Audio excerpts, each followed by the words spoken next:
শেষ দৃশ্যে দেখা যায় টাইলার এত কিছুর জন্য তাকেই দোষারোপ করছে এবং বলছে, তুমিই আমাকে সৃষ্টি করেছো, যা কিছু হচ্ছে তার দায় তোমারও আছে। সে বলে, আমি আর তোমাকে সেই একঘেয়ে পৌনপুনিক জীবনে ফিরতে দেব না। কিন্তু প্রোটাগনিস্ট সাথে সাথেই আবার নিজের সত্তায় ফিরে আসে এবং হাতে থাকা পিস্তল দিয়ে নিজের মুখের ভিতর গুলি করে। গুলিটি তার গাল ভেদ করে বেরিয়ে গেলেও টাইলার সত্তাটি নিজের মৃত্যু হয়েছে ভেবে চিরতরে হারিয়ে যায়। মুক্তি পায় ছবির নামহীন নায়ক। শেষ দৃশ্যে দেখা যায় প্রোটাগনিস্ট ও মার্লা একসাথে দাঁড়িয়ে আছে। পেছনে শহরের কয়েকটি বড় ভবন ধসে পড়ছে। হাত ধরাধরি করে দুই মানবী মানুষের তৈরি নরক পেরিয়ে নতুন পৃথিবী ও নতুন সম্ভাবনার দিকে তাকাচ্ছে। পুরো ছবির গল্প আমরা প্রোটাগনিস্টের জবানে শুনতে পাই। ছবিতে তার কোনো নাম নেই, কারণ পুঁজিবাদের রমরমা যুগে মানুষের নাম বা পরিচয়ের চেয়ে তার ভোগবাদী পরিচয়ই মুখ্য।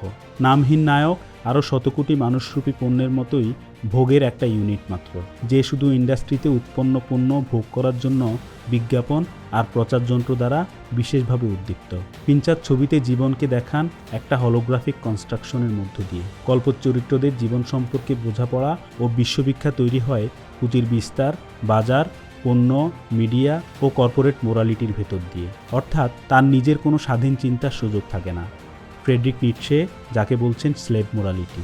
ছবির প্রোটাগনিস্ট একজন নিহিলিস্ট। জীবন নিয়ে তার মধ্যে কোনো ধরনের আশা নেই। একটা উদ্দেশ্যহীন জীবনযাপনের ফলে তার মধ্যে তৈরি হয় হতাশা। এমন একটা পরিস্থিতি তৈরি হয় যখন ঈশ্বর, নৈতিকতা সব কিছুই নিরর্থক হয়ে যায়। কিন্তু মানুষ মাত্রই তার একটা আধ্যাত্মিক জার্নি আছে। কেউ প্রকৃতির কাছে, কেউ ঈশ্বর বা ধর্মগুরুর কাছে নিজেকে সমর্পণ করে। যাদের ঈশ্বরে বিশ্বাস নেই তারা সঙ্গীত, সাহিত্য, চিত্রকলা বা সিনেমার মধ্যে তাদের আধ্যাত্মিক প্রশান্তি খুঁজে নেয়। নিহিলিজমে ডুবে যাওয়া স্লেভ মোরালিটির মানুষ আসলে ভোগ আর পুঁজিবাদের কলকব্জা হয়েই বেঁচে থাকে।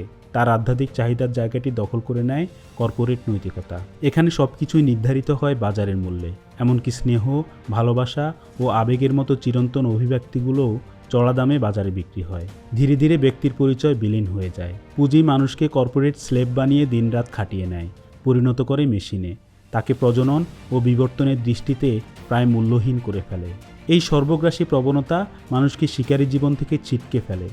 শক্তি প্রদর্শন, ঝুঁকি নেওয়ার ইচ্ছা বা লড়াই করে টিকে থাকার তীব্র আকাঙ্ক্ষা হারিয়ে সে নিরাপদ, নির্বিষ, নিয়মে বাঁধা এক গৃহপালিত প্রাণীতে পরিণত হয়।